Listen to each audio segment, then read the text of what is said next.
अगर रुद्राक्ष का फल,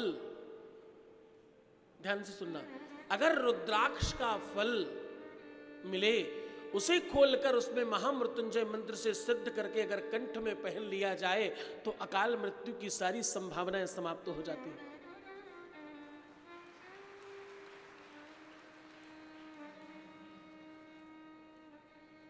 ये ऐसे होते हैं रुद्राक्ष के फल, ध्यान से दिखाना। रुद्राक्ष का फल बिल्कुल ऐसा होता है, इसके अंदर से रुद्राक्ष निकलता है। थोड़ा जूम करके दिखाएंगे, सबको पता चलेगा। ये रुद्राक्ष का जो फल है, ये इसके अंदर से रुद्राक्ष निकलता है, और अगर आप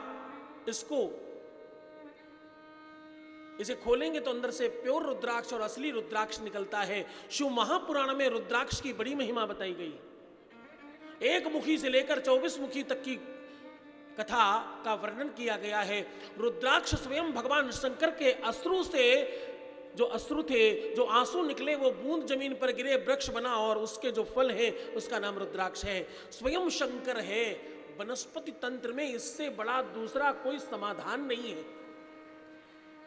एक मुखी से लेकर 24 मुखी की अद्भुत वर्णन शिव महापुराण में किया गया है। फिर रुद्राक्ष की सारी महिमा हम बताएंगे आपको। एक मुखी सभी प्रकार के मनोरथों को सिद्धि दिलाता है। 2 मुखी तुम्हारे पारिवारिक जीवन को बेहतर बनाता है। 3 मुखी से तुम्हारी विद्या बुद्धि ठीक होती है। 4 मुखी से तुम्हारा जीवन संतुष्ट होता है। 5 मुखी सभी प्रकार के मनोरथों के लिए, 6 मुखी विद्या के लिए, 7 मुखी वैभव के लिए, 8 मुखी तुम्हारी संपदा के लिए, 9 मुखी तुम्हारी भक्ति के लिए, 10 मुखी तुम्हारे जीवन में आ रहे संकटों को रोकने के लिए, 11 मुखी तुम्हारे अपनी लाइफ में अभीष्ट मनोकामनाओं की सिद्धि के लिए, और 12 मुखी तुम्हारे शत्रुओं को और कोर्ट कचहरी से बचाने के लिए, 13 मुखी तुम्हारे अपने जीवन में वो सारी संपदा और वैभव अकूत संपत्ति दिलाने के लिए, 14 मुखी, 15 मुखी और 16 मुखी आपके अपनी लाइफ में पारिवारिक और सामाजिक और व्यापारिक गतिविधियों को मजबूत करने के लिए, 16 मुखी तुम्हें व्यापारी बनाने के लिए, और 17 मुखी खास तौर से जो कंस्ट्रक्शन का काम करते हैं, इंजीनियर हैं, उनके लिए, 18 मुखी डॉक्टर के लिए, और 19 मुखी इंजीनियर्स के लिए, 20 मुखी विद्यार्थियों के लिए,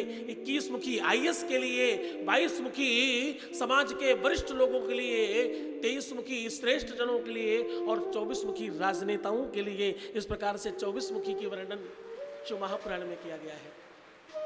ये जितना भी मैंने तुम्हें बताया है, ये सब इतना कम है कि जब तुम एक एक रुद्राक्ष के संदर्भ में जानोगे तो तुम्हें लगेगा कि उस दिन हमने सुना ही क्यों था इतना कम। इसलिए कहता हूं कि हम कभी रुद्राक्ष की महिमा पर पूरी शिव महापुराण करेंगे और केवल रुद्राक्ष पर चर्चा करेंगे। और एक बात बताऊं, रुद्राक्ष केवल एक प्रकार का नहीं होता, 3 प्रकार के होते हैं। रुद्राक्ष, भद्राक्ष और इंद्राक्ष। तुम 90% इंद्राक्ष और भद्राक्ष लिए घूम रहे हो, इसमें कोई संदेह नहीं है। 90% लोग इंद्राक्ष और भद्राक्ष तक ही पहुंच पाते हैं, रुद्राक्ष तक नहीं पहुंच पाते। असली रुद्राक्ष तुम्हारे हाथों में आएगा तो स्पंदन अलग होगा, असली रुद्राक्ष का स्पर्श अलग होगा, असली रुद्राक्ष में जो आनंद है, जो उसके अंदर भरी हुई शक्तियां हैं, वो महसूस होने लगती हैं हाथ में आने के बाद। असली रुद्राक्ष का स्पर्श अलग है, उसमें प्राण है, उसमें शिव है, उसमें बाबा है, उसमें शंभु विराजमान है।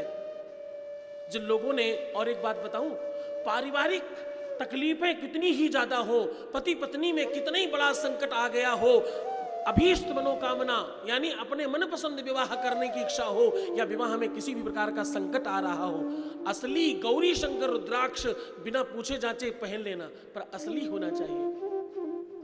इधर पहना, उधर देवादिदेव महादेव की कृपा होनी शुरू हो गई, तत्काल लाभ पहुंचाता है।